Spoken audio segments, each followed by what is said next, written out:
Good morning, everybody. Well, theoretically it's morning, but good morning, everybody. Keith Engle here for Jack and Keith's Weekend Playbook. I welcome in my co-host, Jack Hirsch, Hall of Fame boxing writer, Michael Spink's biographer. How are you, Jack? I am doing fine, Keith. A big celebratory day. I mean, Knicks fans are doing even better than I am. I like the Knicks, though, so I always root for the Knicks. Nobody I won't call myself a fan, but I've always been a Knicks rooter, so I'm happy. Well, there's nobody here live because we are doing this show on Thursday afternoon. So, in full transparency, the only one who can call Jack a 37% fan is me. So he gets a pass today. Well, I just want to clear something up. Sure. The Nets, I'm a Nets fan. The Nets are like my son. The Knicks are like my nephew. If your nephew did something amazing, you're very happy and very proud. Well, sure.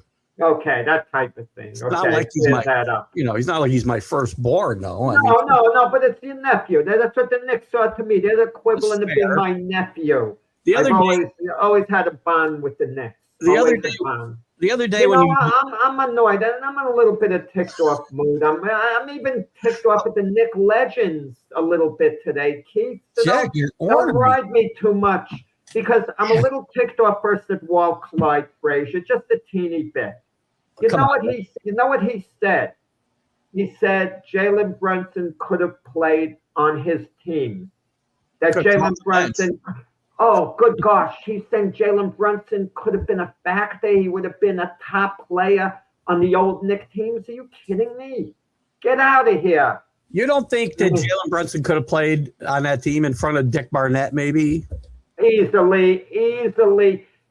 I would have traded Dick Barnett and Bill Bradley at the snap of a finger for Jalen Brunson. Not even close. I mean, out of respect to Earl Monroe, who changed his game, I'm leaving Earl out of this. Because Earl is historic to me because of his unselfishness, completely changing his game and not being the Earl Monroe he was with the Baltimore Bullets. But I hate when the old-timers say about a great modern player, oh yeah, they could have played my era and they would have fit right in. That's what he said. Brunson would have fit right in with those Knicks teams. Are you kidding? Brunson may have been the best player on that team. He may have been better than Walt Frazier. It's debatable. We agree it's debatable. He may have been better than Willis Reed. It's debatable. But don't give me that. That's like Jalen Brunson saying, yeah, I think Walt Frazier would have fit in nicely with our team that we have now. You know, I agree with both comments, actually. Yeah, well, but I hate the word fit in. Don't talk that way about a star who, has done something historical for a city. Oh, but I will say this. You see it as a diss to Brunson that he said he could just fit in, not be an introvert. Yeah, he didn't mean it that way, Walt Frazier. Okay, I thought you meant the two greatest single performances in Knicks history, as far as I'm concerned, was number one, Walt Frazier, the seventh in deciding game against the Lakers in 1970. Yep. 36 points, 19 assists, 7 rebounds, and he locked down Jerry West. That's the greatest Knicks performance in history. The second best, I think, was maybe Jalen Brunson in Game 5. Unless you could, I don't want to hear, well, Carmelo Anthony scored something like 60. No, I don't care about that. No, but that was a regular season game. The stakes weren't as high.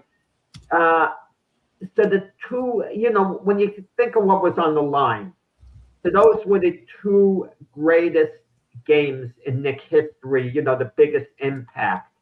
And they'll come about Willis Reed limping on the court and so on. And it was a little bit of fiasco, Willis Reed getting the MVP award in that series, because let me point something out, Keith.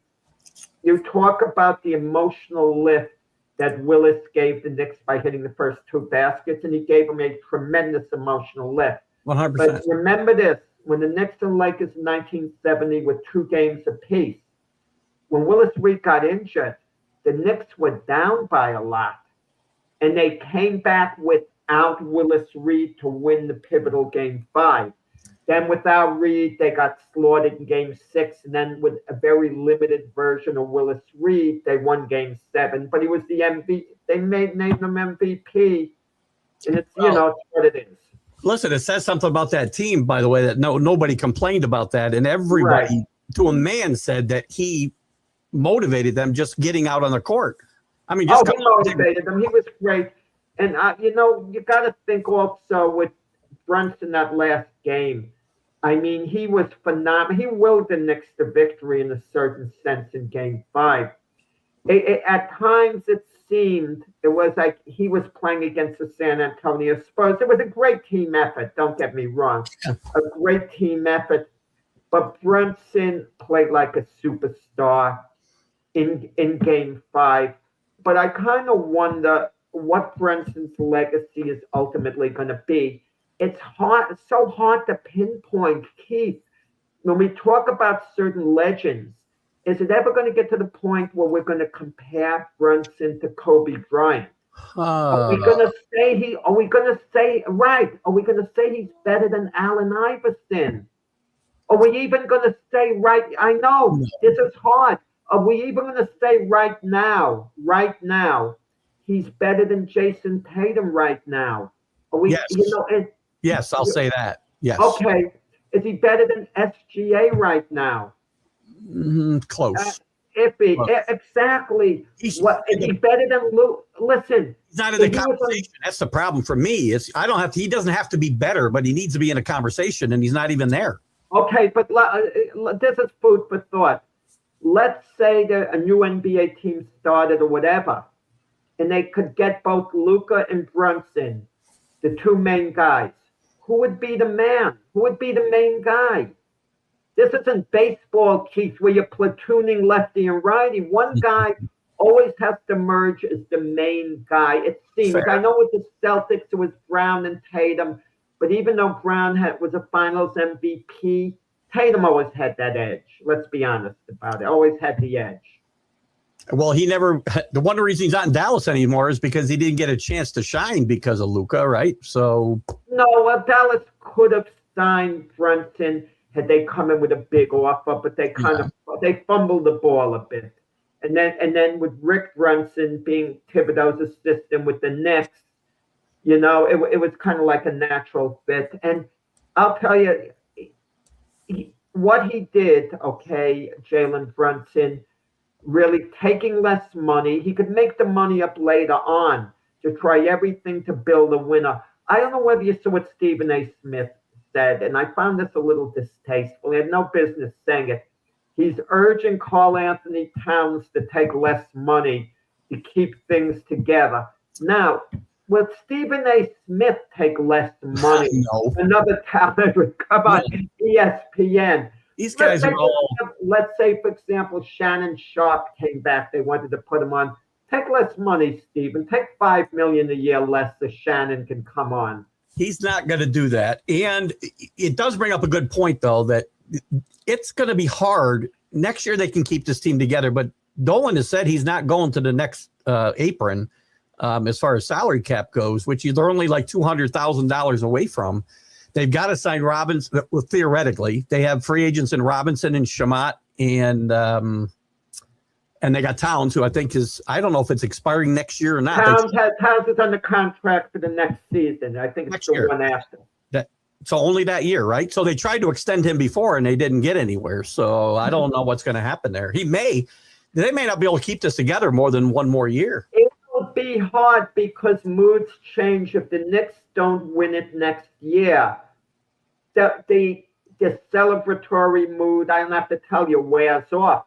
Just look at all these other NBA champions. Look at OKC. They're 1 year removed from an NBA title. Now, if they can make a deal, that involves hypothetically Chet Holmgren to get Giannis, they're going to make that deal.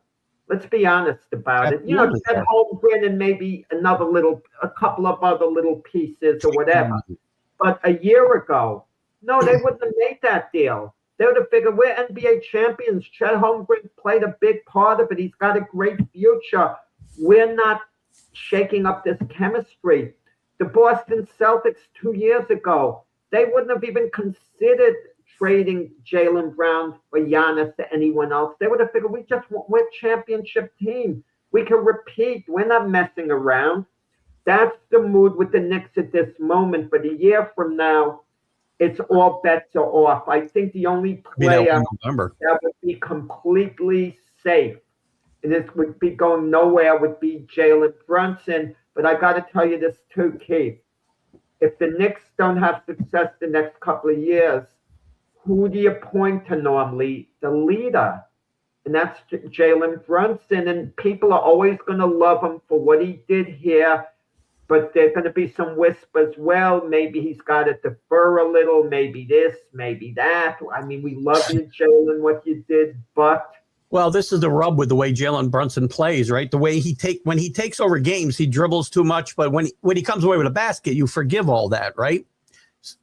When the ball goes in there and it's a black hole like it was with Carmelo, and that happens sometimes. The offense stalls, and when he's not going well, it doesn't look pretty. When he's scoring, everybody says that's great, but sometimes that one-on-one and him dominating the ball as much as he does, it can be harmful as well. And you're right. I think they get off to a bad start next year, and he's dominating the ball like he did in Game 5 here with different results. People will be not as their memories won't be as good. But I think the next could certainly repeat and get to the finals, but it's going to be tough. And even though I picked the Spurs to beat OKC, I've got to be honest about it. If OKC was completely healthy, maybe they win that series, over the Spurs, maybe. And I also feel if OKC was completely healthy and they played the Knicks in the finals, they wouldn't have folded the way San Antonio did and spot. Yeah. They were too seasoned, the team, and too good and too steady. So it would have been a tough series to win. The one player on the Knicks, he's at the parade that I kind of wonder about his status, is Jose Alvarado. He can opt in to the exemption or whatever you call it for $4.5 million. Yep. That's not a lot of money.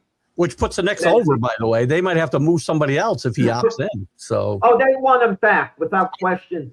I noticed him and Mike Brown into acting at the parade, But let's say Alvarado, if you're Alvarado and you can get a 2-year deal, $15 million a year, get $30 million total, which is possible, at $25 million, $12.5 million a year, 2 years guaranteed.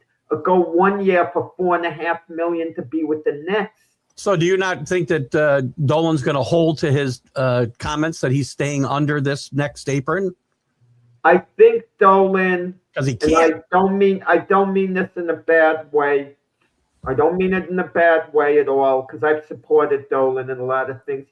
He could be a bit stubborn, and maybe rightfully so. Listen, we're not playing with monopoly money. At the end of the day, it's a business. I was waiting to catch you in that, by the way. Listen. Dolan is willing to spend and cut into his profits. He's a good owner in that regard. He really is. He just said he wouldn't, though. But you're asking him. We've heard the same with Hal Steinbrenner with the Yankees. They don't want to go into this crazy revenue sharing thing where they own a fortune of money. How much money is enough money for them? Spend the money. Spend the money. I'll tell you that. It's easy for you to say spend the money. Yeah, because it's not my money.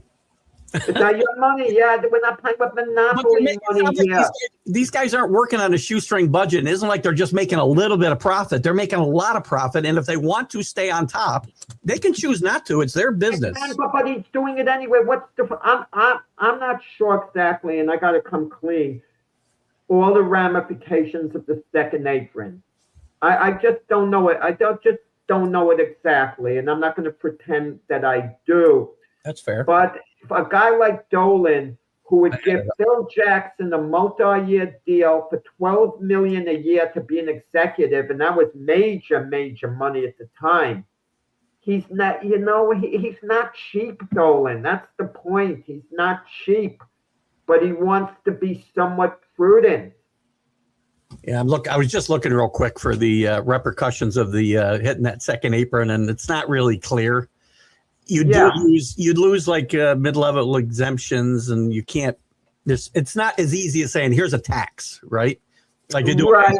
I'm sure Dolan. Listen, I think Dolan would be reasonable. He would sit down with his people, with Leon Rose, the GM. They'll go over it and they'll say, look, this is what I want. I want this. How can we best use our money? Look, the Lakers have the problem now. They might lose LeBron unless LeBron is so dead set on living in LA. You know, with LeBron, it's not a team thing with the Lakers. It's a city thing, a lifestyle thing. I think LeBron will be back. I'll tell you why I think LeBron's going to be back with the Lakers. Not for basketball reasons as much as location reasons. He's comfortable with his family there, big city, this and that. The team, the Lakers, still have a chance to win. You know, I mean, it's a two-way street. The Lakers have to want him back for a certain amount of money. So exactly. But the Lakers. But if the Lakers had no ramifications with the aprons and the this and that, they'll give him $35 million a year.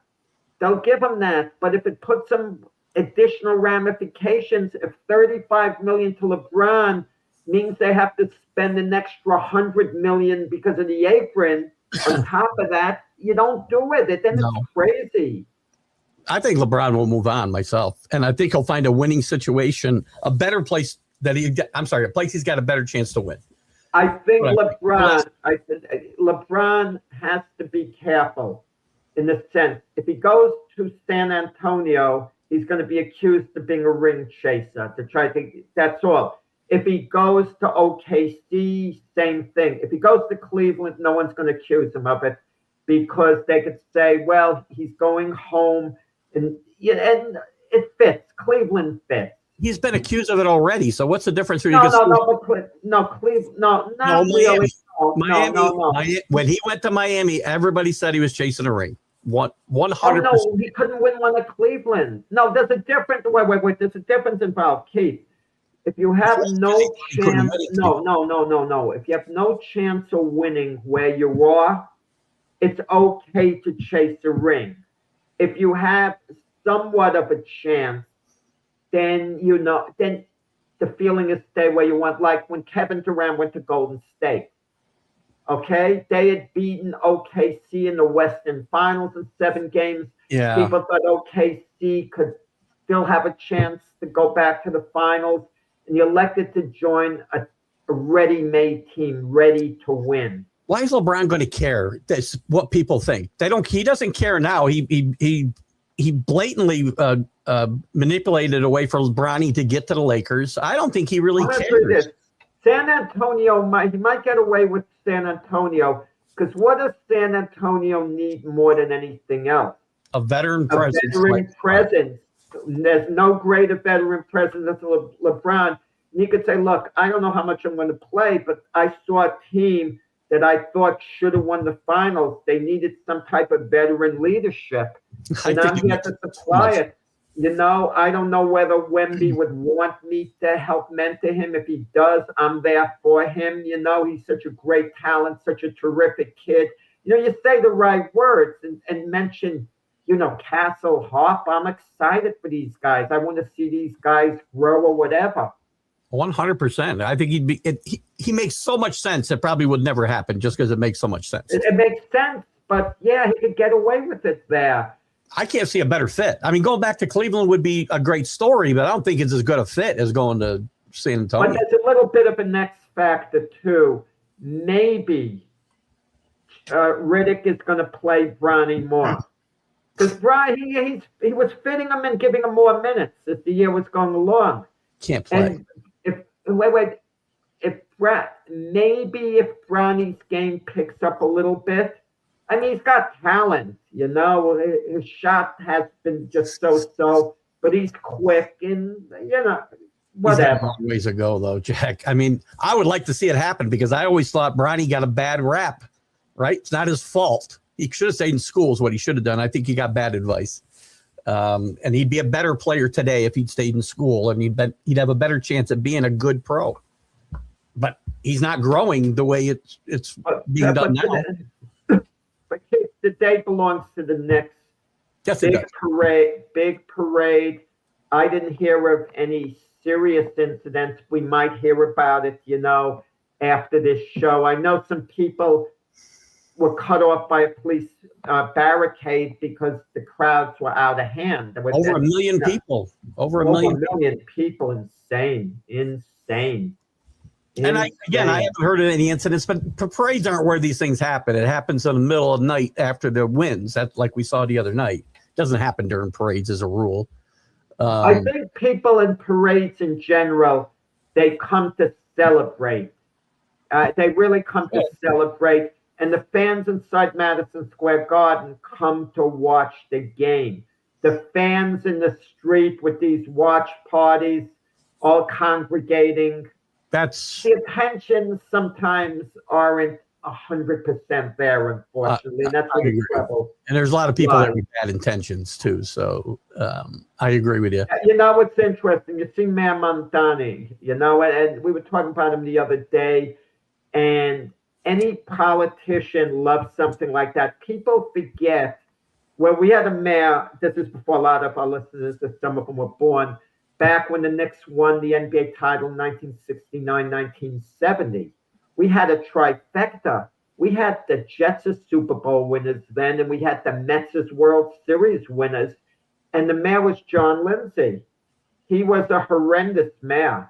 We would have sanitation strikes, the garbage was piling up, teacher strikes, this, and this. He was horrendous. But when the teams were winning championships, he was around. They were pouring champagne on his head, and people took a liking to him.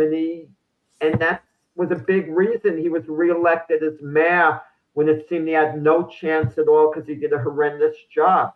And he left us being horrendous. When you see him smiling with the Knicks players and this and that, you can't help but have a warm feeling at the whole scene, regardless of. Yeah. At that part, yes, but obviously it reflects a lot better on him than when police officers have snowballs thrown in their face in point blank range, and he tries to dismiss it as the crowd was a little too over enthusiastic. Yes, I remember that quote as well. Yeah. I mean, he thought he was going to use the mayoralship as a springboard to the presidency. That didn't work out too good for him, did it? So. Lindsay, right? Yeah. Well, listen. We could get into that whole thing, like Commissioner Roger Goodell's dad, Charlie Goodell, was he actually a senator? He ran for Senate and lost. He lost, I believe, yeah. Yeah. So anyway, it is an important day in Knicks history. I mean, no, you don't always get to ride down the Canyon of Heroes. That isn't just for like everyday Joes. That's for very special occasions. You are in the city. Have you been down there and seen like the plaques and the sidewalks of all the people that have had parades down that Canyon? But it makes me think this, Keith. Your opinion of all of New York's teams. Would you agree with me? The team with all sports, combine them in one big ball. Okay, as Ralph Cramden would say to Alice, combine them in one big ball, and how much do we have? And she went $12.83. But in all seriousness, one big ball. I would say the Yankees are the single most popular team of all the sports. If we had to, I agree. Now, second, I would think the Knicks would edge out the Giants. They'd edge out the Mets. I know the Rangers in '94 was off the charts, the celebration. Them winning the cup was super special. The Ranger fans are great. But I would say the Knicks have the second greatest impact next to the Yankees. And you could make an argument, maybe because the Yankees have a history of having won World Series, even though the last one was 2009. We've lived through Yankee World Series victories. I think this one with the Knicks, was the most special one that could be delivered. Because if you ask New York fans, let's say they loved all New York teams. Which team do you want first and foremost to deliver a championship? It would be the Knicks. I would agree. I would have to agree. I mean, they're going the longest, and their fan base is rabid. I mean, it isn't outside of the Garden. It isn't as rabid when they're not relevant, but nobody's is. It makes you think of the Brooklyn Nets. I mean, the Brooklyn Nets is like a distant relative you haven't heard from in 8 years, And then we're having an affair going on, a wedding, or this or that. Let's invite them, even though we. And then the other guys think, but we haven't spoken to them in 8 years. Why are we inviting them? Do people even know they play in Brooklyn? I don't even know. Something. The Nets are so disrespected that you could walk in front of, the I don't want to say Knicks fans who are a little too exuberant, who would attack a Spur fan. A bunch of those same people, if they could legally attack you Knicks fans, and you walked by them with Brooklyn Net gear on, they'd probably just laugh at you. Yeah, they would laugh. It wouldn't be worth their time to get mad at you. They would laugh. I agree. And that's sad for you Net fans, Jack. Yeah, please. I mean, we couldn't get ourselves mugged in Knick land. Wouldn't it be great to have the Nets get good and have a real rivalry here? That would be a wonderful rivalry. It really would. But I mean, it'd be different than Mets and Yankees, I think, because they'd play more, right? And they're in the same division. It would be great, but the Nets are not going to be good for a number of years. Yeah. The Knicks. The question is, how long are they going to be a championship level team? The Nets, unfortunately, the ping pong balls didn't fall their way once again. So the chance of drafting Cameron Booz at number 3 and building there, they've got to get a little lucky. But like you said, the Knicks are going to keep the team will be together next year, basically. Okay, Mitch Robinson's an intriguing thing. I don't know what to make out of Mitch Robinson. When a guy can't make foul shots, it's tough to have him on the court. I gotta believe I can find guys who do what Mitch Robinson does. No disrespect to him because he plays great defense, he rebounds. But you're right. In big games, I'm afraid to have him on the court as well because I've followed him all day long. I can't believe the Spurs didn't find a way to get him to the line more in that fourth quarter. You saw that last rebound, the way he got rid of the ball so quick, like it was a hot potato. But Mitch Robinson, you can't underestimate his value in this series. Lying on Wemby. Wemby faded out the second half of the game. It might not just have been minutes. And I'm going to tell you something, Keith. One of the most overrated things is people doing an age comparison. Stamina-wise, take my word on it, a 35-year-old can be every bit as fit stamina-wise as a 22-year-old. Easily. So it's not a question of getting tired. Now, what you lose in age is speed, that extra little bit of speed, that extra explosiveness. So I don't want to hear that LeBron James doesn't get tired, but Wemby does. It's irrelevant, the age factor. But Wemby is a tall, thin guy. Maybe we've been too critical of how Wemby's been used. Maybe he can't post for that long.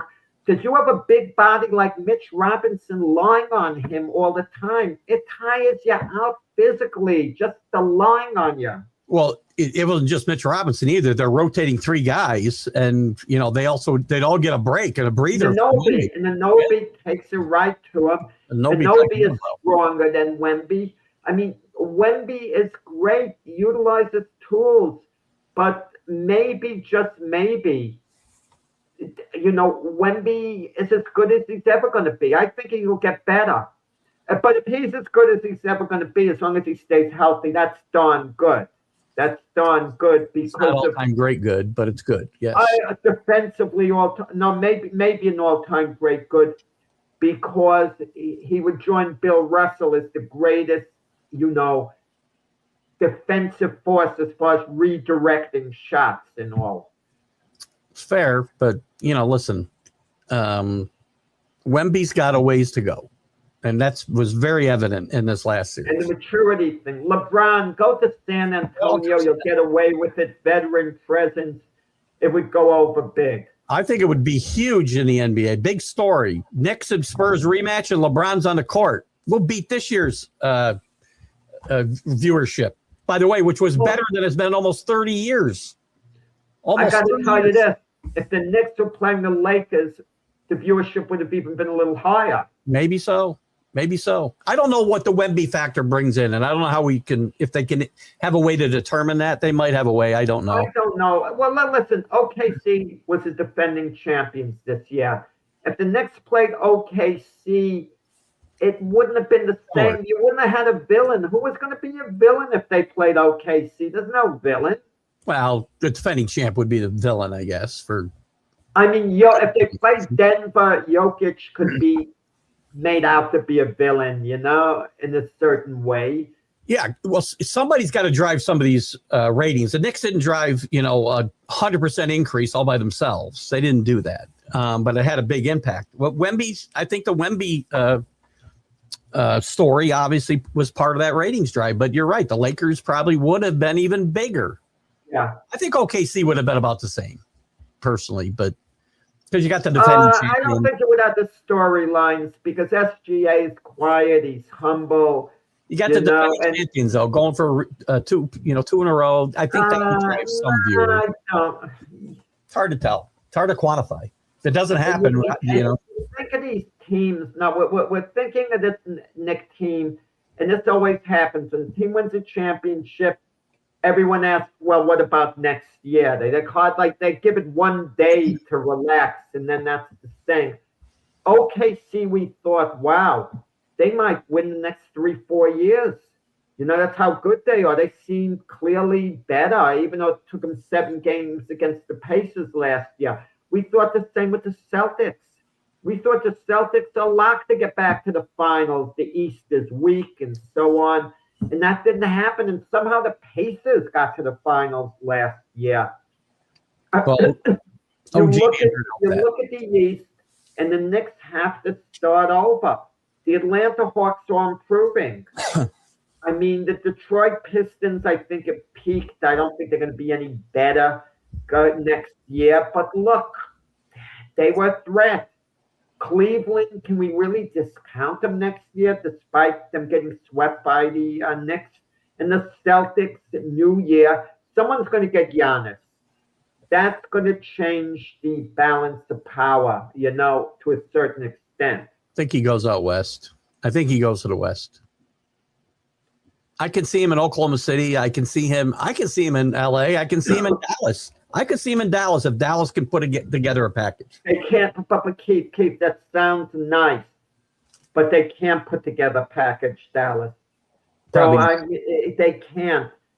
OKC can put together a package if it includes Chet Holmgren.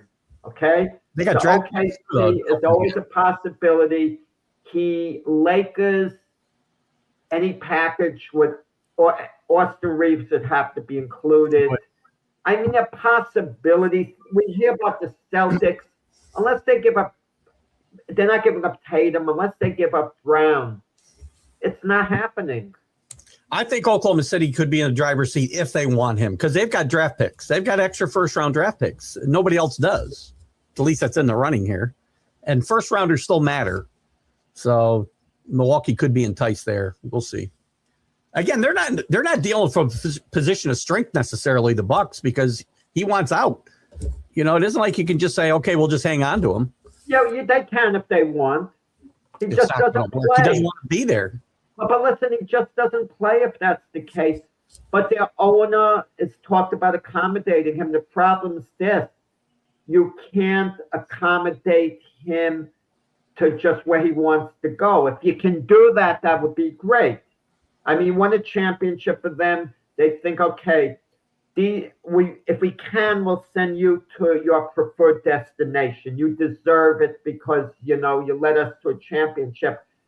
But let's say, hypothetically, the Raptors won them. They put together a package. and Scotty Barnes is included in the package. Okay? Let's say they offer Barnes and RJ Barrett, those two for Giannis, straight up. That's a doable deal. That's not a bad deal for Milwaukee. Maybe. That is not a bad. And is it a bad deal for Toronto? Might be a bad deal for Giannis. Yeah, exactly. Giannis would be on a solid team, but one that realistically is not winning any championship. So how is Giannis now feeling leaving Milwaukee? Not as good, that's for sure. I mean, or maybe the Sixers hit us with a bolt. They include a deal when Maxey goes to the Bucks and Giannis goes to Philadelphia. What are you going to do with Embiid? They could play together if they had to. And yeah, they would be a force. That'd be a radical. That'd be a radically different way to go about it in today's NBA. That's well, kind of like Twin Towers. You're thinking nobody does that anymore, right? But it can be done. I mean, who's the last team that did it? The Spurs in '99 and with Robinson and Duncan. No, everyone has big men that play them on the court together. Great big men playing together. I'm talking about top of the line big men. You don't see that anymore. Used to. Well, you have a lot of versatile big men. For example, you could play Mitch Robinson and Karl Anthony Towns together because Karl Anthony Towns could play like a small man. Yeah. Shoot from the perimeter and so on. Yeah, that's fair. Before we leave basketball, do you want to vent a little bit on Jalen Brunson and his remarks? Yeah. I was a little disappointed in one thing that Jalen Brunson said at the parade today, that, and I'm paraphrasing, anyone who questioned how good he was, I guess maybe was referring to Becky Hammond, who said, small guy, she doesn't think a team led by a short guy, very short guy, can win an NBA championship because she thinks historically it hasn't been done where he's, your main impact guy by far. And it's great to use things like that as motivation. You should use it as motivation. And Brunson used it as motivation, and we love that. We love that. But then when he's saying, but someone like that, I don't give a bleep about them. They're not even worth a response from me. The anger coming out, the thin skin. I did not like the thin skin on something like that. Becky Hammond, what she's saying, she's a villain now to Knicks fans. What did she do wrong? What did she do wrong? She just questioned at the time, and then she said, look, I'll be glad to be proven wrong. I mean, in a way, but then again, she was a Spurs assistant, so maybe she was rooting for the Spurs. She's not with them anymore. Maybe not, but who cares? To be fair to her, she made the comments 2 years ago, and she just refused to walk them back. She didn't say it this year. She said it 2 years ago. Which is fine.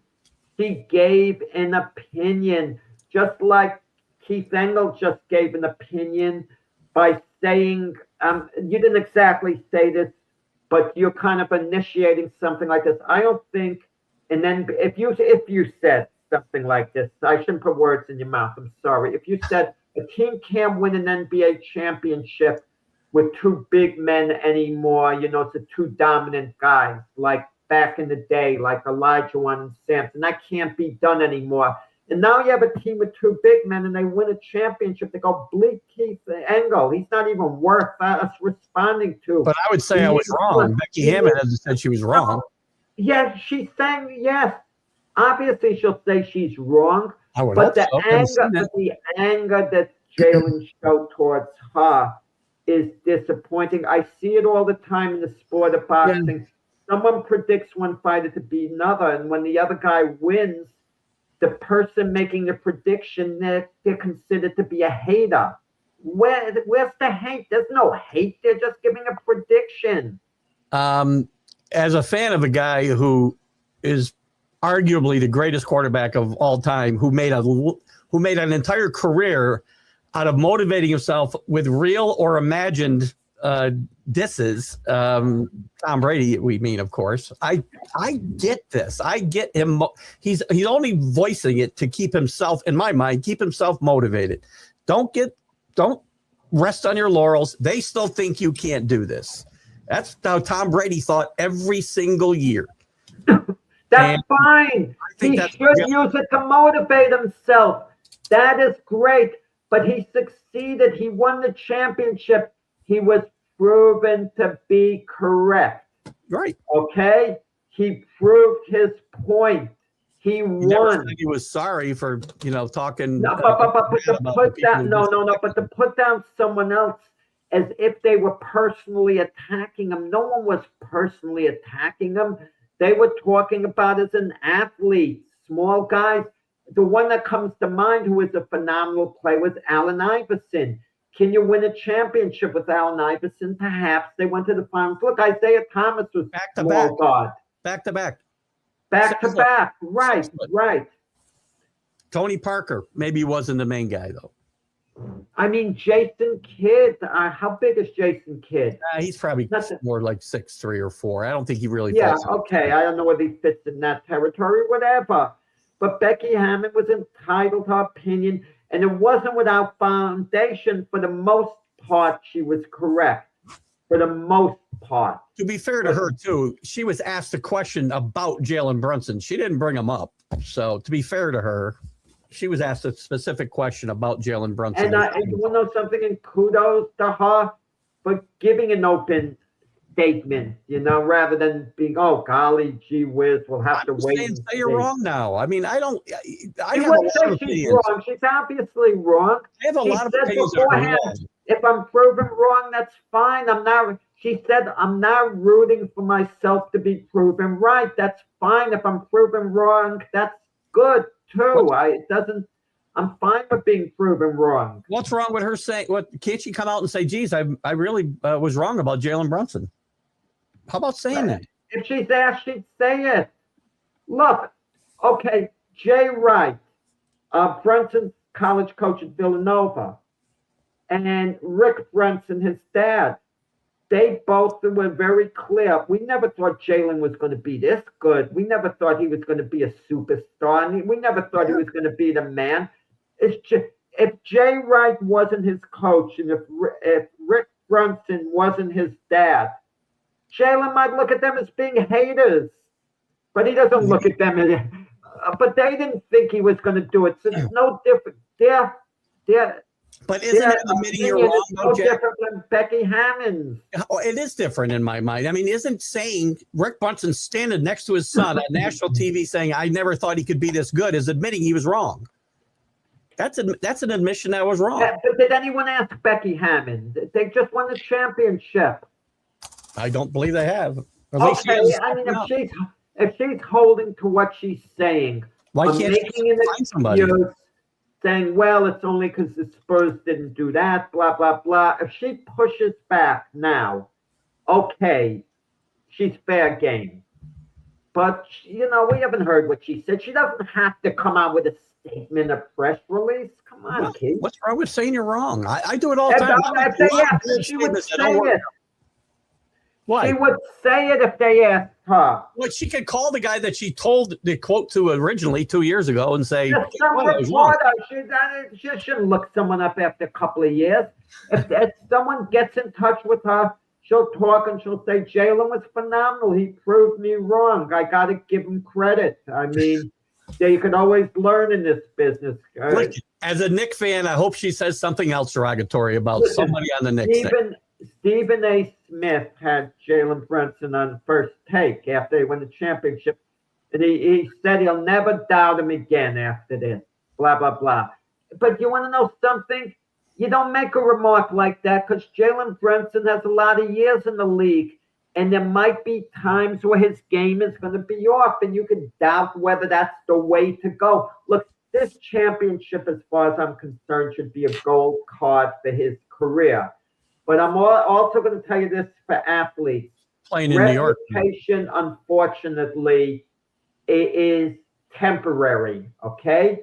And maybe don't even worry about your reputation. The greatest case in point will be Drew Brees. Led the Saints to a Super Bowl. Greatest play in Saint history. Historical in New Orleans. Did a ton of charitable things. The greatest man to ever come out of New Orleans. And all he said, I'll never disrespect the American flag by not standing for it. And, the remark was taken out of context and he became public enemy number one in New Orleans. If I would have moved out of New Orleans if I were him. But I said, screw this. With everything I've meant to this city, I've done for this city. But even Stephen A. was saying a great point. Athletes are criticizing him. They're mad at him. And he says, look, you could say 100 things about an athlete. The first 98 could be glowing, and then you say 2 things they don't like, and that's all they care about, the 2 things you don't like. That's what life is, unfortunately, Keith. That's true. That's very true. And look how nice I've been to you, show after show after show. I get annoyed at your one show, and you're ticked off, and you forget how nice I've been to all the shows. No, I just, I don't get mad. I just, give it back. That's all. Yeah.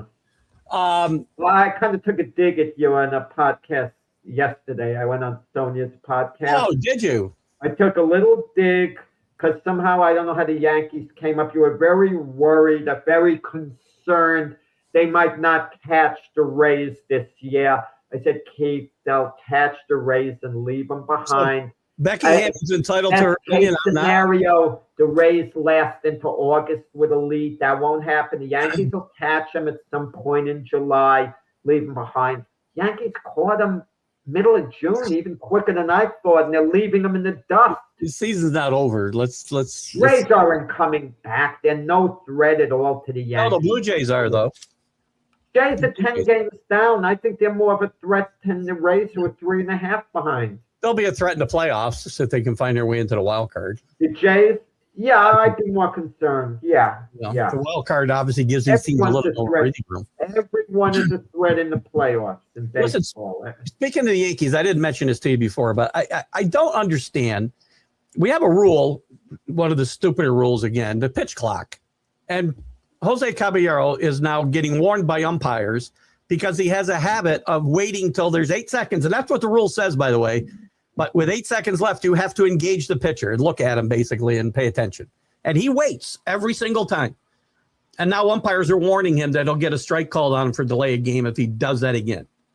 Why do we have rules, but we don't have to follow them? We could just arbitrarily change with the rules as we go along because we don't like what somebody's doing. There are rules like if he can take advantage of the rules, if there's no penalty, let him do it. And let the umpires take it into their hands. And he got warned the other night, and the umpires now are telling him that if he doesn't engage sooner, they're going to call a ball. And he waits till there's 8 seconds. That's what the rule says. Okay, so either he's going to adapt to that, or they're going to call a ball on him or whatever. And even a strike on him. Yeah, ball would help him if he gets a strike. Yes, but again, you put in rules, and then when there's unintended consequences or somebody tries to manipulate them, now you're going to change the rules in the middle of a game, basically. Major League Baseball just kind of, kicks itself in the butt all the time. All the time. They can't get it the wrong way. You can't change the rules after something's over. And, I mean, we hear historically, retroactively, people want to make certain corrections. Like, what is it, Amanda Galarraga, Lost Perfect Game, with Jim Joyce. They want to retroactively because replay shows it should have been an out. And they, some law students had a thing with their professor where something else was overturned. But then listen, there's been one no-hitter in Met history, pitched by Johan Santana. One of the balls that was called foul hit the chalk line. A replay would have shown it's a fair ball. What are you going to do? Take away the no-hitter? No, you can't. It's what it is. Wait, I got a better one. Don Lawson, the final strike. The consensus is the final pitch was high of this perfect game. The batter, Mitchell, thought it was high. But they asked Yogi, and Yogi's answer was, it was called a strike. Like, that was his answer. Yogi didn't say, no, it was a good pitch. It was apparently a little high. But I mean, I couldn't tell from that angle, but that's my feeling. Okay, but let's say it was high. What are you going to do? Retroact? Well, you can't do anything retroactively because the batter can't get up again, obviously. They changed the speed limit in a place I got a speeding ticket. I can't go back and get my money back. It's gone. It's done. I'm okay with human error. I've had this conversation a lot. I don't like the continuing assault from artificial intelligence to enhance my sporting events. I really am. I'm tired. With the human element is still in, Keith, because even on the strikes, the batter has like a couple of seconds to ask for an appeal. The managers have to strategize how they're going to use their appeals and this and that. There's still some strategy involved. And then we watch a little cartoon on the scoreboard tell us whether we're right or wrong. We got that in the NBA, Keith, where they would replay things. It disrupts the whole flow of the game. And the NBA as well. Too much replay, man. I mean, God. Just play the game with computer people and, forget about humans at all together. I'm a broken record. Danny's going to be mad that he couldn't comment on this now because he loves the ABS. I hate it. But, he does like it. Okay. No, he does like it. I hate it. Okay. Yeah, he's a big Danny, fan. Being in LA, Danny being in LA, being a Dodger fan, he's in all his glory over there, He's playing great. Best team in baseball. I don't even think World Series champion, back-to-back defending. He has the LA Rams, a serious Super Bowl contender. It's nice, yeah. Living life. Well, actually, he's a Redskins fan in football. So. Oh, he is a Redskins fan. He's a Redskins fan. Oh, man. I mean, I believe the story goes he followed George Allen to the Redskins, I believe, is what happened when he was younger. I think that's how that worked out. So anyway, Danny can speak for himself there, but he is a Redskins fan. I do know that. Jack, with this basketball series over now, hockey over, are we going to get into the World Cup or aren't we? I mean, the U.S. hasn't played. Yeah, they played the Australians. I think there's too much time between countries playing games early to, I don't want to say maintaining it, not. I've been watching the World Cup, actually, not complete games. I've been tuning in certain segments and, second half to games too. And big moments so far. Messi scoring a hat trick the other day to beat Algeria all by himself. Watching, England play, the team from the UK, really good, enthusiastic. Spain gets upset their first game. So there's been some good games, but you're right. They've added teams this year. There's like 48 teams now instead of, I think they had 32. And it feels like there's just too long. A week between games just feels like a lot. Yeah, I mean, watching today, Czechoslovakia and South Africa, that game 1-1. And I'll tell you, Switzerland playing a team, Bosnia Hertz. I mean, who knows what Bosnia Hertz is, but there's certain teams that are traditional powerhouses. Spain came in as a favorite. They didn't look good in the tournament, playing a 1-1 tie so far. Portugal struggled. Yeah. The USA looked good in their one game, but then they didn't wait till they play the big boys. Then we're going to show out, and I'd like to listen. I'm not a soccer fan, but as a USA fan, it'd be nice to see them get out of group play and get into the knockout round and win a couple of matches. Maybe if they made it to the quarterfinals, that'd be a big story, wouldn't it? I'll tell you, it's always been a bigger story in soccer, the women's national team than the men's national team. Sure. I mean, if you talk about players getting paid, I think the women deserve more money than the men. I don't go for this equal rights for the men in soccer because the women are more interesting. They're more box office. They're more marquee. The same with figure skating. I agree. The women figure skaters more than the men. They're more interesting. The free market drives everything in this world. It can drive the interest in sport as well. Listen, so better. Right? I don't want to give the women a leg up where they don't deserve it, and I don't want to knock them down where they're better. Could I tell you something? If we could bring back an all-time tennis match, put them both in their prime against one another, Serena Williams against Martina Navratilova, or have the cycle make them 25 again, have Jokic playing Nadal or Federer. Give me Martina and Serena. I'm more interested in that match. Pay them a little more money, actually. Somebody just walked behind me here. I feel like somebody walked behind me. Yeah. Oh, yeah. My secretary. It happens quick. I mean, you had to pick up some stuff out the printer here. Anyway, Jack, I think we're about out of time. So again, we did this show on Thursday. We wanted you guys to be able to have something to get angry about tomorrow morning. So you'll be seeing us Friday at the regular time. Jack and I will be back on Monday. Jack, you got the debate show this Saturday, I take it, right? Yeah, we got the debate show this Saturday. You know, they're good questions to talk about, but people have been talking a lot about them, like who's the greatest Knick of all time, who's this, who's that. Well, sometimes, you know, I like Michael Jordan's response by saying, I'm never going to say I was the greatest player of all time, because there's no answer. It's a debate that really can never get settled. We love talking about it. We know he believes he is. That could never get settled. But I do know this, okay? Guys like Michael Jordan from the past, he'd fit in with this Knick team if he was available in his prime. He'd fit in. And they would fit in. Jalen Brunson would have fit in with those old Boston Celtic teams. I'm sure he would have gotten a little run, you know, with Bird, Mikhail Parrish, Dennis Johnson. Well, you know, they would have fit him in where he would have gotten some minutes. I'm pretty sure you would fit in any year as well, Jack. So great job again today. I would fit in getting Howard Costella's cup of coffee or something. That would be my role in the ABC studios. You'd do it well, though. You would do it. Yeah, I'd run out, get his coffee, this and that. He says, I asked for a medium size, not a large size. What am I going to do with the rest of this coffee? That is maybe the worst Howard Cosell I've ever heard, but good try. Well, when I was young, I would stop a couple of times. They thought I sounded like him. I used to talk slow and deliberate. You know. Oh, guys, we'll end it on that note. We'll see you on Monday with whatever news is to talk about on Monday morning. See you guys later. Bye-bye.